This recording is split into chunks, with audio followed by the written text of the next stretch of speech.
Hello guys, this is Doran's Movies, and today I will be talking about the Alliance and how powerful they are in the lore, covering the history, races, characteristics, and the current state. So without further ado, let's get into the lore.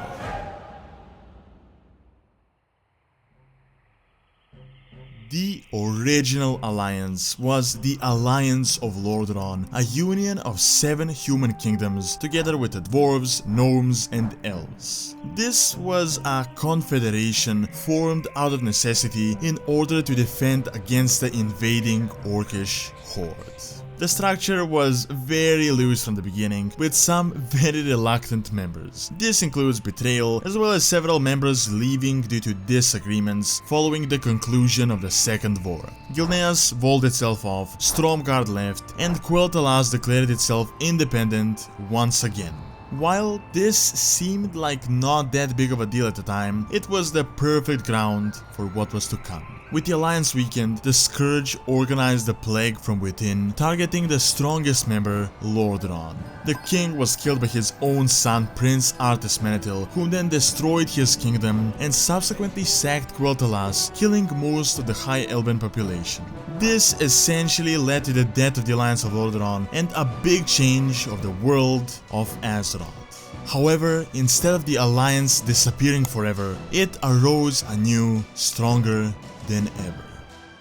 Jaina Proudmoore led the survivors to Kalimdor, where she fought together with the Horde against the Burning Legion, eventually meeting the Night Elves. Due to the Night Elven tension later on with the Horde, they joined the new alliance. As Lordaeron fell, the rebuilt city of Stormwind became the new base, and due to loyalty as well as geographical closeness, dwarves and gnomes once again became close allies with the humans. Initially, the Blood Elves joined the alliance once more, but due to disagreements with Gyarados, they left, subsequently joining the Horde. However, surviving Blue-Eyed High Elves remained a part of the faction. A few years later, the refugee race of the Eredar, known as the Draenei, would join, establishing a new base from the wreckage of Exodar. During the Cataclysm, Gilneans rejoin, as well as a faction of neutral Pandaren a few years later. Currently, pre-battle for Azeroth, the faction is very numerous and has presence within almost every part of Azeroth. Even though it might seem like it, it is not an actual uniform governmental body, but instead a coalition of mutual military and economic aid. As Stormwind is the most powerful force within the Alliance and the biggest city and kingdom, they are the de facto leader and the driving force of politics. However, other members still have a say and a vote on decisions. The humans are the most numerous citizens, and Stormwind is essentially the heart of the Alliance, as it consolidates most of the military as well as economic power. After the humans, the dwarves together with the gnomes are the most important part of the group within the continent. They have been a loyal member since the First War days and continue to contribute greatly. Even though most of its presence is within the southern part of the Eastern Kingdoms, Alliance still has significant presence on Kalimdor, albeit less than a few years back. The Night Elves are an influential force in northern Kalimdor together with the Draenei. Draenei, even though powerful and wise, are a refugee race and therefore not as numerous as the other members. Still, there are so many outposts along the entire continent. The faction also has presence in northern Pandaria as well as the Broken Isles. In the upcoming expansion, it does seem like the Alliance gets a hold over most of the Eastern Kingdoms while losing power in Kalimdor, but they do gain some powerful allies like the Void Elves as well as the Lightforged Draenei. The coalition in the past has been described as a superpower and even the sole superpower after the siege of Orgrimmar. How true that is very hard to quantify, but there is no doubt that the Alliance has immense influence over the world of Azeroth. They not only directly control half the world, but they're also able to project their power everywhere, even to other planets. They invaded Draenor 3 times, as well as Argus, leading to the defeat of the Burning Legion and Sargeras. On Azeroth, Alliance led a very significant expedition to Northrend, where they established control over much of the continent and helped defeat the Lich King.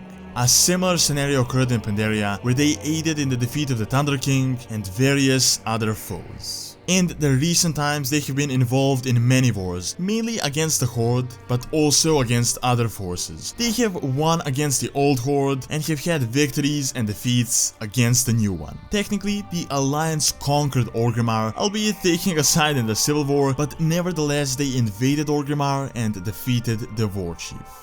Apart from just the numbers, what makes the Alliance powerful are also the unique weaponry, machines and talent that they possess. Gnomes are responsible for a big chunk of the engineering and the mechanical side of warfare. They build planes, robots, siege engines, helicopters, zeppelins and various other extremely useful additions. Dwarves also help in this, but they mainly specialize in guns, armor and melee weapons. This greatly boosts the strength of their war arsenal in terms of defense and offense. Humans, as the most numerous race, aside from being the main fighting force, they bring in their light and warrior tradition as well as significant experience in the previous wars.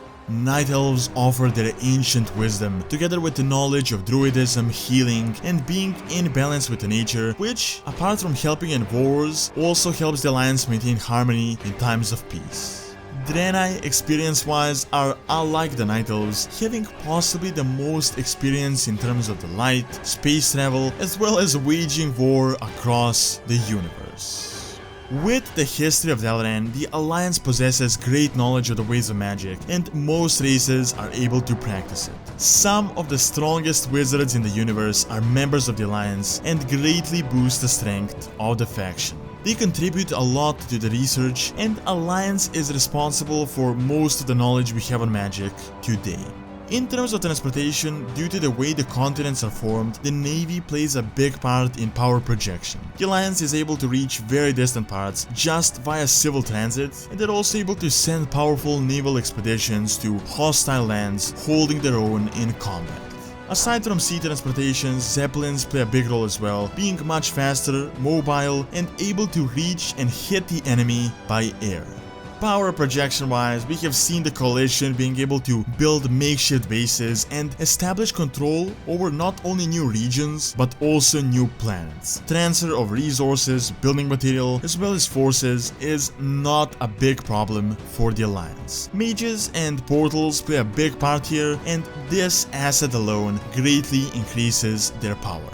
So, how powerful is the Alliance? I would say greatly, and due to the Horde losing a lot in the Civil War and the Alliance only building at a time, possibly even stronger economy and number-wise. It also helps that a lot of the faction races are native and numerous in numbers, as opposed to the Tauren and the Trolls, for example, whom were very close to extinction.